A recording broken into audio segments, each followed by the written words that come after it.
Kerala opposition bid to create rift in LDF foiled.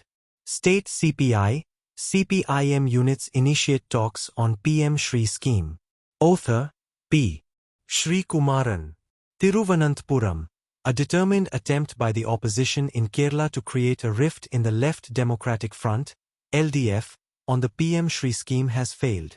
The exercise, which came to grief, was to discredit the LDF government and create a rift between the principal partners in the LDF, the CPI-M, and the CPI.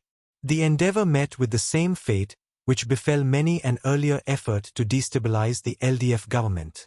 A desperate opposition, the Congress-led United Democratic Front, UDF, and the BJP pounced on the Kerala government's signing of the PM SHRI scheme to secure an estimated 1,446 crore rupees for the modernization of schools in the state to score political brownie points. The opposition thought it had secured a potent weapon to discredit the LDF government on the eve of the local body's election due in December. But the exercise came to grief in the face of the stout defense made by the ruling front.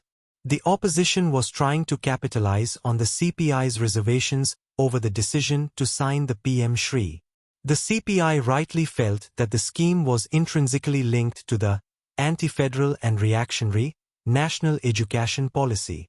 The party felt that committing to the PM SHRI would amount to adherence to the NEP, which sought to saffronize and centralize education by negating cultural, ethical and linguistic diversities by prescribing a one-size-fits-all teaching template. According to CPI sources, the party's ministers had conveyed their fears about registering for the PM SHRI scheme. It may be mentioned that other states like Tamil Nadu and West Bengal have refused to sign the scheme, voicing their skepticism about the union government's attempt to tie the scheme to acceptance of the NEP. The CPI was also unhappy that the government signed without taking into confidence either the cabinet or the LDF Coordination Committee. The hasty decision was in violation of the coalition ethics, CPI State Secretary Binoy Viswam said, voicing the party's displeasure over the signing of the scheme. The CPI-M promptly initiated a dialogue to allay the apprehensions expressed by the CPI. Kerala's Education Minister V. Sivankutty called on Binoy Viswam to clarify matters, and said the cordial talks had helped to clear the air. Meanwhile, CPI-M General Secretary M.A. Baby called on his CPI counterpart D. Raja in Delhi. Raja said he and Baby have asked their respective units in Kerala to review the MoU and work out a middle path that does not compromise the left's national line on NEP.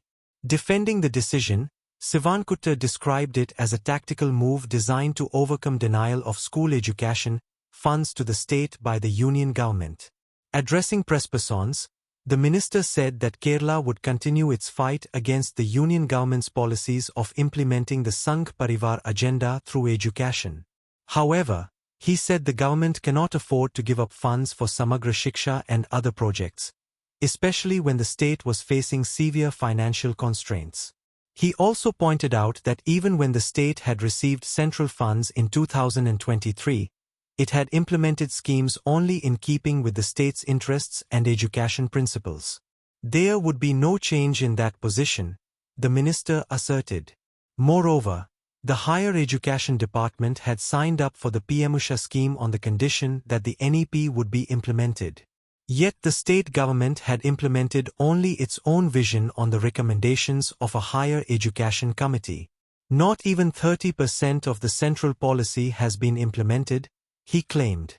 Also, the state had implemented the NEP provisions such as those on pre-primary education, teacher empowerment, 100% enrollment and three-language formula much before the year 2020. He vehemently denied that the signing of the scheme would result in communalizing the curriculum. The minister underlined that it is the state which would finalize the curriculum. The NEP itself has as provision which says that the states would prepare the curriculum. And the states are not bound to implement in full the NEP without any changes. The state CPI secretary has welcomed the Sivankutty's statement that the LDF government would not implement the NEP in full in Kerala. Nor would the state, the minister averred, allow the centre to inject science denial, distortion of history and Sangh Parivar brand of majoritarian nationalism that negates the country's linguistic, religious, cultural and ethnic diversities into Kerala's secular, democratic and progressive pedagogy. There is also a Supreme Court judgment which says that the states are not bound to implement the NEDW in full.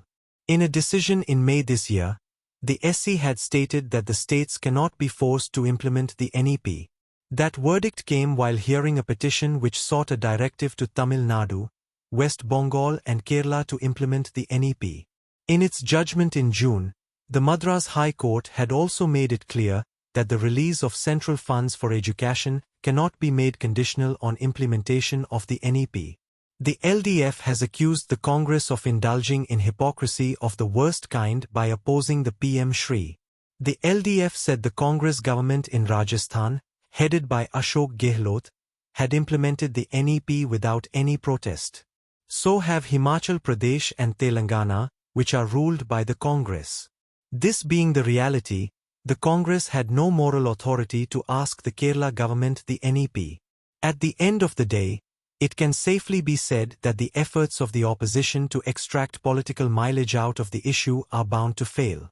The Kerala government cannot be faulted for trying to secure central funds without compromising on its national line on NEP. No wonder the opposition endeavour to create a rift between the CPI and the CPI-M has lost steam.